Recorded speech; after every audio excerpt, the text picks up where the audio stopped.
Hey kids, it's Jurassic James, and on this Jurassic James Explains, we're looking at dinosaur mislabeled name figures. And you're like, what do you mean? Before you ask too, I'm wearing my field hat instead of the video hat because at the museum I'm doing a presentation that has 4 parts to it, and much like Lady Gaga in concert, I'm changing my outfit throughout the presentation, and I need that smaller hat for that show, so that's why it's different today. Now, what gave me the idea of this topic was this figure here. I was in a Marshall's. I'm always looking around for different and new figures. And I was in a Marshall's and I found this, it's called Age of the Behemoth, is I think the company, 2-pack. And it's really cool. It has a figure, 2 figures, an adult and the baby. And on the back side it has like all this information about the animal, which is really neat. In general, the information is pretty accurate actually. You know, the year of discovery and all that. The diet, yeah, anyway, really cool stuff. I'll put that on the screen for you if you want to see that. I mean, I haven't read everything, so don't quote me on that. But the main thing I want to point out is it says Brontosaurus. Now, I mentioned in my Adoptosaurus video 2 weeks ago that Brontosaurus is his own video. I'm going to do it one day in more detail and explain it to you. But in general, I saw this and I was like, that's a great Brachiosaurus-like model. And then it said Brontosaurus. I was like, okay, I have to address this. So the one thing I want to point out is looking at this figure, which we're going to do our official thing where we unbox it, right? So here are the official unboxing scissors of Jurassic James. Got the sword, yeah. So the baby actually, when I was in the store, the baby broke out anyway. But the adult is still in package. So let's go ahead and do the snip and snip. Surprisingly easy. So that was actually really easy. So the idea is very simple. Put this back and put that down there. So looking at these two, my first thought, I mean, obviously, I'm looking at them. I said earlier, I think they're Brachiosaurus, or at least in that line of dinosaur. Looking at the adult figure, it's not, it has four fingers, 5 hind limbs, well, hind digits with claws, which is questionable. But the idea is that it's actually, if they were labeled as a Brachiosaurus or any other Macronaria, I'd be super like, this is great. But they said Brontosaurus, so here we are. The baby, in general, I mean, we don't find small sauropods or medium-sized sauropods that often, but pretty good, you know, 4 feet. I like how when this is why I said this in the Jurassic, the baby dinosaur video, that the baby has 4 toes and 4 fingers, and the adult has 4 fingers, which is, you know, but 5 toes, and the number of toes and fingers changing is really interesting. Keeping in mind that you're designing the figure from scratch, or essentially, or designing it. Anyway, to explain why this is an outrage, in the late Jurassic North America, 145 million years ago, there's the 2 major sauropod or long neck groups are the Diplodocus group in North America, and the Macronarians. So the Macronarian, meaning macro meaning big, like micro versus macro, and naria is like the nose hole. So basically what you're saying is that on their skulls, you know, the eyes are here, our noses are down here, the hole's right there. The hole for their nostril is like above that in their head. Now, Dr. Laurie Whitmer, he did research and showed that there would have been skin down here making the nostrils at the end of the nose anyway. But the main thing to point out with these guys superficially is that the Macronarians, usually, like Brachiosaurus here, have longer arms, shorter legs, and big boxy heads. And that's kind of the design, as we're seeing like right here. The Diplodocus group, and I have here an Apatosaurus, a Diplodocus, and an actual Brontosaurus. This is the old school Brontosaurus. It's the idea that when they, they put the wrong head on the body. So that's why I'm kind of by reference. But Brontosaurus is back, and that's again going to be a later video for a different time. But in general, looking at the Diplodocus, the legs are longer and shorter versus being shorter and longer, and the head's very gracile, like a horse head, whereas the Brachiosaurus is a boxy head. The same can be seen in the Apatosaurus, very, very triangular, kind of, horse-like head, shorter arms, longer legs, and of course the official Brontosaurus here, the short arms, long legs, horse-like head. So under any sense, the Brontosaurian type of animal, these all have that design. This guy is clearly a Brachiosaurus. Now, that, you're like, why do you care so much? I mean, it's, it's just a wrong name. And I know that these are just toys, but kids will look at these things, learn from them. And I mean, I myself had situations where when growing up, I would see a toy that was labeled one thing, and I was like, that's not what it looks like. But when I was a really young kid, I just said, well, the toy maker knows what they're doing, and I would just put it with that group of dinosaurs. As I got older, I'm like, no, they were just wrong. You know, one of those epiphanies of development. So that's what you're seeing here. But again, I'm going to keep it in my Brontosaurus, my Brachiosaurus section, and I'm going to be very happy. It's a very nice figure, actually. I like it a lot. But anyway, so next on our list, if you go to, I believe it's like the malls, they have the toy store. Well, I'm not sure where you are in the world, but in America and Texas, we have malls here, and certain kind of malls still. And there's these like the toy store, like the TOYZ stores. They have these little 5-pack dinosaurs. Many of them are remolds from Jurassic Park, Jurassic Park original. So this guy here is labeled as a Deinonychus. Now, the mold is that of the Jurassic Park 3 Alpha Velociraptor. Now, even though it's labeled Deinonychus and it's based on Velociraptor, in my situation, I think Deinonychus, because as you may know, or I mentioned in my Raptor video, that the animal in Jurassic Park is based more on Deinonychus than Velociraptor. It's more of a name change, but given the size range and you know, it's probably a Deinonychus. So this is the wrong name given the mold, but this figure would work as Deinonychus. I mean, obviously, I want to point out, Deinonychus did not have these little crest right here that we know of. There's no bony suggestion of that. The feathers, of course, are not. We knew it had feathers. Obviously, it should have feathers, but in general, as our size range of what they're trying to say, that works. Now, the next one, I went to Dinosaur World. If you go to Glen Rose, Texas, there is the Dinosaur Valley State Park with the footprints of sauropods and Ankylosaurus. And outside the park is a little Dinosaur World where they have model dinosaur figures that you can walk around and in a gift shop. And I saw this one in this pack. And this one was labeled as Diplodocus. And I remember, because I already had this figure already, this other one in my collection. Now, one thing to point out, this one's really hollow, that's very thick. In general, or solid, not thick. In general, the more solid the figure, sometimes more expensive it is. So if it's hollow, it's usually the same mold, but a cheaper production of it, right? And this was a cheaper figure. Well, the main thing to point out is that it's not a Diplodocus. And what I'm saying is that we see that Diplodocus, as I mentioned earlier, they have a very small, narrow head. It's a very gracile, or it's like a thin sauropod per se, and these long, wispy tail. And this guy does not have those things. It's more bulky. And in fact, I mentioned earlier the Macronarian, the Brachiosaurus type of long neck, and the Diplodocus type. That's in late Jurassic that are really popular. In the early Jurassic, we have other groups that are, you know, are called more basal. We don't say primitive. We say more basal, BASAL. And this guy is one. It's this figure here. If I remember correctly, this is Schlee, the German company. And again, Schlee does not put the names on them, but this is the Barosaurus, and not Barosaurus. I'm so sorry, I forgot its name. It's the one from India. It's Barosaurus, and this is why on my website I have the toys and figures in my image. So I'll show you the gallery of each species. As you see, I have multiples of each species, but in the gallery, I'll put, in many cases, the best example I have, or the most accurate example I have in that size range for the display. So you can have an idea to base it on. So, I mean, obviously, it's labeled a Diplodocus in the packaging, but it was clearly this dinosaur here. So this is one that they said it's one thing I put them in the right spot in my collection because control is very important in this park. Now, one of the more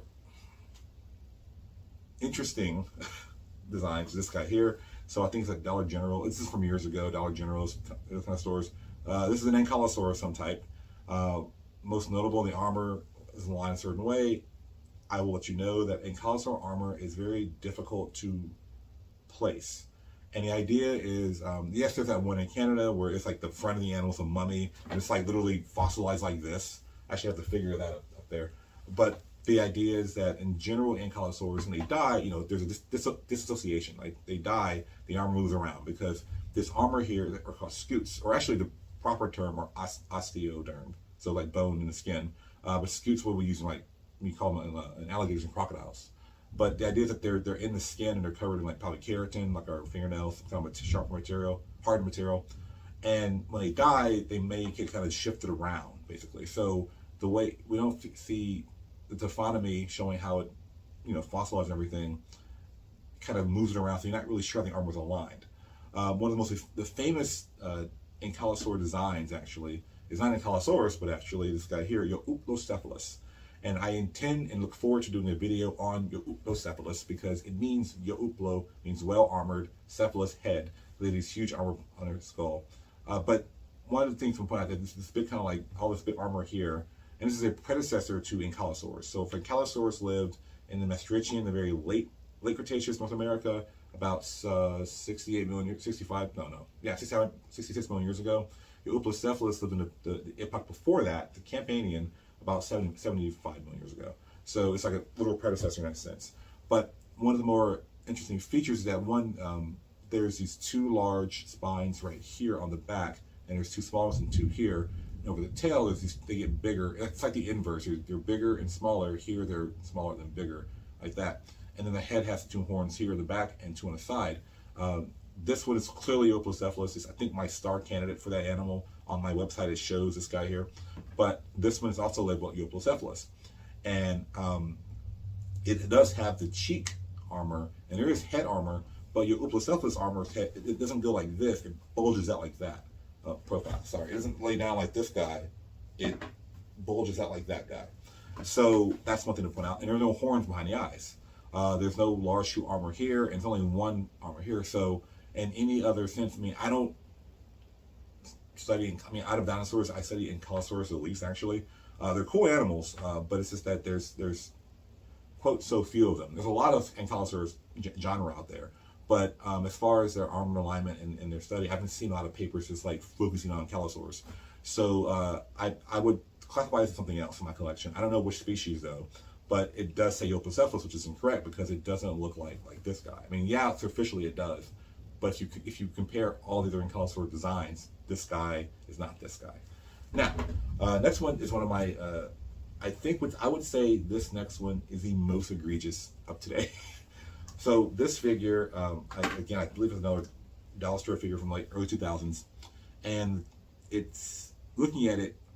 When I first saw it, I was like, oh my goodness, what a beautiful Ceratosaurus.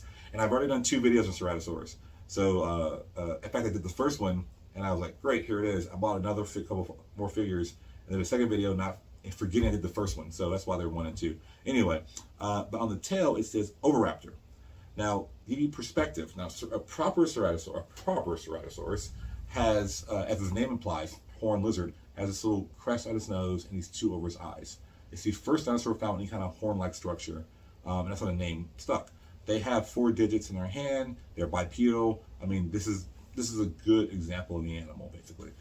This guy has the 4 digits. Now, one thing to point out: the fingers do change in size. So just like we have our thumb, there's different sizes for our fingers. Theirs do that too.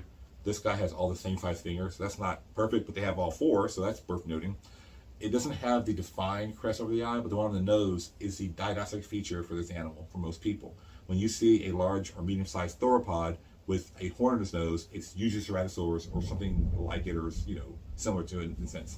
So that's why when it said Oviraptor on the tail, I was like, this, as a kid, I was like, this is clearly wrong. I know this is wrong because everyone knows Oviraptor. Now, yes, even if we don't know at the time it had feathers, there's a beak, there's a big crest in the middle of its like skull. There's 3 fingered hands like this. It's a more gracile or thinner animal. So like that's not the same thing. So again, don't let the labels, dictate who you are, kind of thing. The last one is the first one I noticed. So let me see. Early collecting, this guy here. So this is like my first of this model, and I thought it was a Dimetrodon.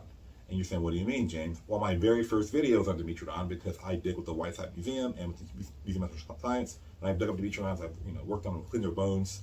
I've cleaned their bones. This is Dimetrodon, and overall they're very similar. The thing I've said it before, how the legs are a little bit thicker than they should be. The animal, but this is how Dimetrodon looks. But this one on the name of the tail says Metricanthosaurus, and you're like, okay, what is that? It is a megalosaur cousin, essentially from Europe, and this is not the same thing. I mean, this is bipedal, this is quadrupedal. One of the features of Metricanthosaurus is that they have the neural spines. So if you feel your back, there's little bumps in your backbone, those little points sticking up are called neural spines. And many dinosaurs, they're very tall. Spinosaurus has 6-foot neural spines.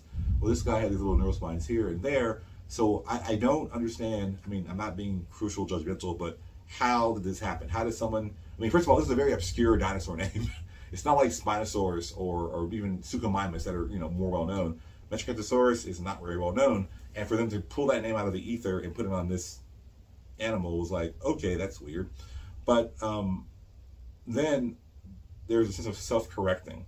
So I found another one, and it said this. I mean, this is same mold, one slightly smaller. So you see that they're taking the mold and changing it, but this one actually is labeled as Edophosaurus. And I was like, what's up with that? So I think 3 years ago, I got my first official, scientifically accurate or close to it Edophosaurus. All the other ones I have are essentially, they look like Dimetrodons. They look like Dimetrodons, but if you look at these two comparatively speaking, one, Dimetrodon has a very large head because it's a carnivore. It's opening its jaws and eating, prey. Edophosaurus is an herbivore with a very small head. Also want to point out the sail of Dimetrodon has a certain shape to it. And there are several species of this animal, but still, none of them have a shape like this. This is very different. Also, you see little bumps along so the back neural spines are like this. So the Dimetrodon, they just go straight up. For Edophosaurus, there's little notches on the side of them. And I always wonder what those were. So I remember I went to the Whiteside Museum in 2019. One of my tour guides, we were on a trip and training. And they asked me, like, they have a big model of Edophosaurus there, life-size model. And one of the tour guides asked me why. And I was like, well, I think I read, and I said, wait, let me ask the museum director, Chris Fliss. So I was like, hey, what is the thing? He goes, oh yeah, it's believed that those little notches there help it blend in. Because Adoptosaurus lived in forested areas where other prey animals like Diadectes lived in open plains. So the idea there was that this kind of like ununiform look of the little jutted pieces could blend in better in the forest. So of course this guy's named Edophosaurus, it doesn't have that. But they're trying to self-correct. I would be very much happy if they, even though it's not like a perfect Dimetrodon, if they just eventually change it to Dimetrodon and just make it that. But, we can only beg and plead so much. Now, that being said, here are a few examples of this idea. The main point of this talk today is don't let the name of the animal's stomach tell you what it is. Frankly, many companies don't know, apparently. I often joke and say, seriously, actually, I am a very cheap consultant. You can ask me to say, hey, what do you think this could be? And I can give you the direction, But anyway, I digress. The point is, always look for yourself, check out the features. That's why when I do my videos that are more spotlight on individual species, I talk about certain features over and over again. I know Stegosaurus last week was very long, but I was like, here's these features that you look for. Look for these features. That way you know it's a Stegosaurus. Because there are many Stegosaurids, as I pointed out too. That being said, I think we're done for now, and I'll see you next week.